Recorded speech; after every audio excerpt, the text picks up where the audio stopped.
You call your cat's name, nothing. You pat the couch, still nothing. But then, 5 minutes later, your cat quietly walks into the room and sits nearby like nothing happened. Most people think that means their cat doesn't care, that your cat is cold, independent, or just ignoring you on purpose. But that's not what's happening. Your cat is responding to the way you approach them. And the harder it is for most people to try to get attention from their cat, the more distant their cat becomes. Because your cat does not bond the way humans do. Trust works differently for them. And once you understand what your cat actually wants from you, their behavior starts changing in ways that feel almost impossible to fake. Most cat owners misunderstand attention. They think affection should look obvious, coming when called, wanting constant touch, following commands.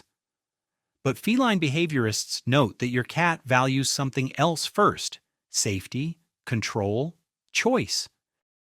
And this is where most owners accidentally push their cat away. Not because they're bad owners, because they're loving their cat the way a human wants to be loved, not the way your cat experiences connection. Research on cat cognition suggests your cat forms relationships through repeated emotional safety, not pressure, not force, not intensity, which means many of the small things people do to get closer to their cat quietly create distance instead. The good news is this: once you stop doing those things, your cat often becomes more affectionate naturally, not because your cat changed, because your cat finally feels understood. 1. Calling your cat repeatedly. You call your cat's name once, twice, 5 times, maybe louder each time, and your cat still doesn't come. Most people think their cat is stubborn, but your cat already heard you the first time. Your cat is deciding whether approaching feels safe, rewarding, or necessary. And when the calling becomes repetitive or emotionally intense, your cat often feels pressured instead of invited. Your cat does not respond well to social pressure, especially loud pressure. What to do? Call your cat once. Then stop. Lower your energy. Let your cat choose to approach. Paradoxically, that freedom often makes your cat more curious about you. 2. Following your cat around the house, your cat leaves the room, and you follow because you love being near them. That instinct comes from affection, not selfishness. But from your cat's perspective, being constantly pursued removes their ability to disengage. Your cat needs moments of voluntary distance.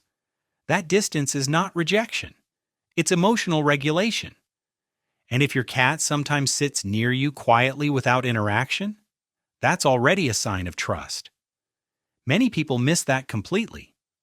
What to do? Let your cat end interactions first sometimes. Stay where you are. Allow your cat to return on their own. You're creating emotional safety through space, and your cat notices that. 3. Petting. Past the point of comfort. Your cat jumps beside you, starts purring, leaning into your hand. So you keep petting longer, more intensely. Then suddenly, your cat walks away, or flicks their tail, or lightly bites. Most people think their cat became moody instantly, but your cat was communicating the entire time. Small body signals, subtle shifts. Your cat often enjoys interaction in shorter emotional bursts than humans expect, especially repetitive touch. Feline behaviorists note that overstimulation is one of the most misunderstood parts of cat behavior. What to do? Stop petting sooner, especially when your cat is still enjoying it. Leave the interaction positive. Your cat starts learning that closeness with you never becomes overwhelming, and that changes future interactions completely. 4. Looking at your cat too intensely. You look at your cat because you adore them. You study their face. Watch them constantly. That comes from love. But your cat interprets eye contact differently. Long, direct staring can feel confrontational in the animal world, especially without blinking. So when your cat slowly looks away, they may not be dismissing you. They may actually be reducing tension peacefully. And if your cat slowly blinks at you sometimes, that's important. Research on cat-human interaction suggests slow blinking is associated with relaxed social behavior. Your cat is trying to communicate calmness. What to do? Blink slowly back. Soften your expression. Don't hold hard eye contact too long. Connection feels safer to your cat when it's gentle. 5. Only interacting on your terms. Most people decide interaction based on their own mood. They pet their cat when they want affection, play when they feel available, pick their cat up suddenly. But your cat experiences relationships through predictability and choice.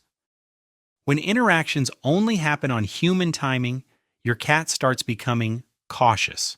Not because your cat dislikes you, because your cat cannot predict you. Pause.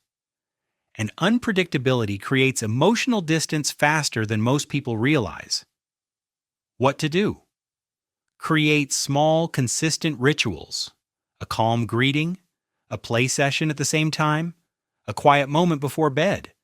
Your cat relaxes when interactions become understandable. Consistency feels like trust to them. 6.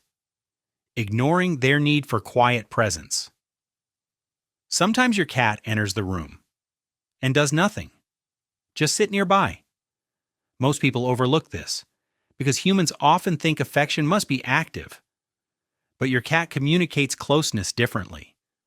Quiet presence matters deeply.